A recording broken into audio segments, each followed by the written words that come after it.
Hello and welcome to the Mormon Yeshiva. This presentation is called Ziff, the mysterious metal in the Book of Mormon. Again, please make note of our fair use disclaimer. Everything here is only used for educational purposes.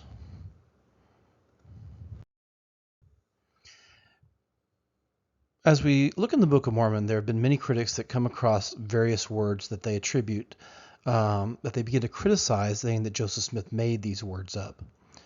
It has always been my contention that I take Joseph Smith at his word, that this was an Israelite document. And what it appears to be is that he is translating these characters into a form of phonetic Hebrew. And whoever's being his scribe is writing them down or spelling them to the best of their ability. So I think of such as the same with the case of many of the words in the Book of Mormon, in this case especially this mysterious, strange word that people often make fun of called Ziff. We first see this word in Mosiah 11.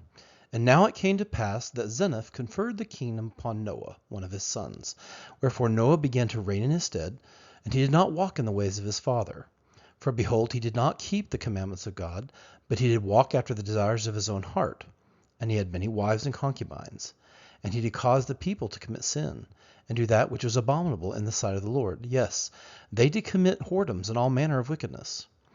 And he laid a tax of 1/5 part of all they possessed, 1/5 part of their gold, and of their silver, and 1/5 part of their ziff, there's that strange word, and of their copper, and of their brass, and their iron, and 1/5 part of their fatlings, and also a fifth part of all their grain. Which is interesting because hamish is the idea of a fifth part. And it harkens back to when Joseph was in Egypt. Joseph, son of Israel, was in Egypt, and they took a fifth part of all the land in preparation for the famine that was to come in the book of Genesis 49. But what's interesting here is what the Book of Mormon does. Notice that not only does it say a fifth part, but it mentions it 5 times. And that is basically an ancient Hebraic way of saying this guy was taxing everything. Not just the items listed here, but he was taking a fifth part of everything they had. So, where does Ziff fit in? Well, we have to look at the connotation of the scripture and some of its relationships. First, let's take a look at what they use these metals for. So these were materials for ornamenting or decoration. Yes, and they also became idolatrous. This is verse 7. Because they were deceived by the vain and flattering words of the king and priests, for they did speak flattering things unto them. And it came to pass, King Noah built many elegant and spacious buildings, and he ornamented them with fine work of wood and of all manner of precious things. Notice what he says, of gold and of silver and of iron and of brass and of ziff and of copper. Now, interesting, this particular word ziff is labeled or included among those items that were used as ornamentation of a throne room or his precious buildings. And he also goes on, it says, and he built for himself, he built to him a spacious palace and a throne in the midst thereof, all of which was of fine wood, and was ornamented with gold and silver and with precious things. And he also caused that his workmen should work all manner of fine work within the walls of the temple, of fine wood and of copper and of brass. So we just noticed that King Noah used these various metals to ornament his palace, if you will, his spacious buildings, also his throne and his throne room, and making these things of very fine metals. Now, he didn't get this idea from nowhere. One of the things we need to understand is that if we look at the design of Moses' tabernacle in the wilderness, there was an interesting thing and process that was brought out of Egypt that they used to actually construct many of the furnishings of Moses' tabernacle in the wilderness. In specific, we're going to focus on the Ark of the Covenant, which is literally, while we often call it the mercy seat, it is literally the throne of God. So, throne of God, and then think of throne of King Noah. And notice what it says here. And they shall make an ark of shittim wood. 2 cubits and a half shall be the length thereof, and a cubit and a half the breadth thereof, and a cubit and a half the height thereof. And thou shalt overlay it, tzaphah, with pure gold. Within and without thou shalt overlay it, and shalt make upon it a crown of gold round about. And thou shalt cast 4 rings of gold for it, and put them in the rings in the 4 corners thereof. 2 rings shall be in the one side of it, and 2 rings in the other side of it.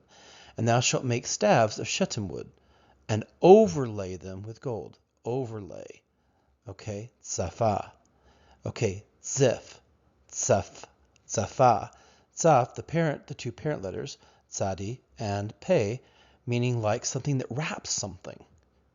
Okay, so while many scholars and even critics are thinking this is a singular metal, what they often do not know is that in ancient Israel, there was a process of taking precious metals like gold, silver, brass, and using a process to literally be able to turn these things into a mirrored wrap. In other words, imagine the most immaculate gold plating was placed over the Ark of the Covenant here. So the idea is Ziff is not necessarily referring to a singular metal.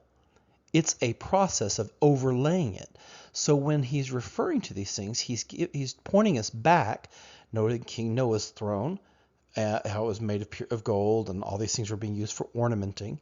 In this case, and to overlay it, tzaphah, Ziff, tzaphah, okay, is an overlay over the throne. In this case, the throne of God.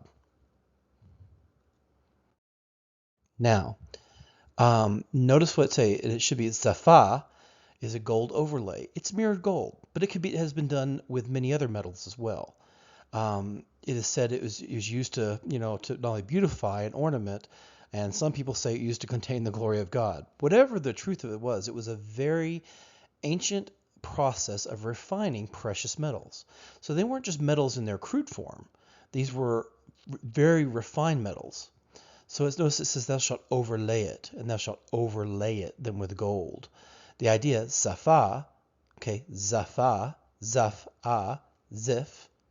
Joseph Smith is sounding out phonetically a Hebraic word, zif, an overlay, something that is overlaid. Now, Ziff, metals like gold, silver, or bronze, these are items that have been refined to a plating almost like a mirror. In other words, these items of Ziff that he was taxing them are ones that have been refined through these varying process to make them almost mirrored, to where it would, when you imagine walking in a palace and you see mirrored walls of gold and silver or bronze or many articles of the same content, almost like we're looking in the mirror of a building or through the glass of a building like we're seeing. But they were able to do that with metals.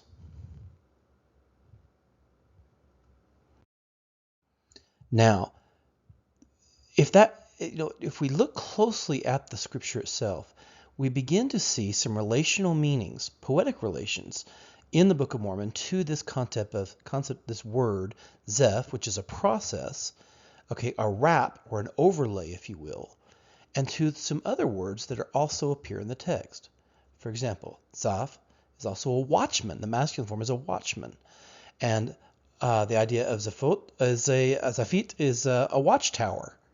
Okay, and Saphon, north, the directional north. So you have a watchman, a watchtower, and the direction north. Now let's see what the Book of Mormon does as it goes through this relationship.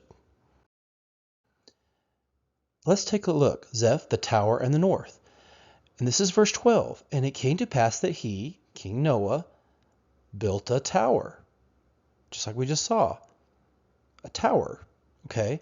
Zaphit, near the tower of the temple, at a very high tower. And so that he could stand upon the top thereof and overlook the land of Shilom and the land of Shemlon, which was possessed by the Lamanites. And he could even look over all the land round about. And it came to pass that he caused many buildings to be built in the land of Shilom. And he caused a great tower to be built on the hill north, Zaphon, on the land of Shilom. So if we listen closely and we see the poetic relationships of concepts like Zaph, okay, Zaphon, Zaphet, okay, to these concepts that this narrative of the story of like here he builds a tower, he's acting as a watchman, a watchman, if you will, and also and he's he built the tower on the hill of the north, Zaphon. So you begin to seeing how this text begins to almost hear a play on words throughout the text. Now, I don't know how somebody in the 1830s would necessarily put that all together, no matter how educated they were, which in this case you're talking about someone in the 1830s who could barely write his own letters, and when he did, the spellings were atrocious. But we have many critics today that want to try to state that he, received all this education at Dartmouth College or through some other means. But the reality is, we're beholding a text that has some very intricate and interwoven ancient Israelite concepts, of which Zaph or Ziff is one. Ziff, Zaphon, Zaphat, Zaph, all of these words are interrelated meanings. But he's giving you the idea of a process, metals that went through a process. So Ziff, as we call it, the mysterious metal, is not really a singular metal. It's any precious metal, brass, silver, gold, that goes through this ultra refinement process to become an overlay or a wrap or a plating. And interestingly enough, they had to do something very similar to the helmets of the astronauts, so that, to protect them while they were in outer space, they put these things up. Sometimes I heard of gold plated to protect them. And there are those who say that the throne room of God was so glorious that, perhaps these metals were used to protect them as well. Whatever the purpose was, it is an ultra refinement process for precious metals, used to make them almost appear like a mirror image. And they were used for ornamenting purposes, which is also why we see Ziff and in this particular narrative, and how it is related to the ornamenting of King Noah's thrones, the building of his spacious buildings with all these fine things. And King Noah's not unique. He's getting these ideas from Moses' tabernacle in the wilderness, which is literally the throne room of God. So we can see that there's not only is the Book of Mormon heavily dependent upon the Torah, but it's also giving us description of ancient processes, that Ziff is actually one. So perhaps those who make fun of the word Ziff or Zaph might want to look a little closer and see what the rest of the story might be. Anyway, I hope you enjoyed this, and have a good evening.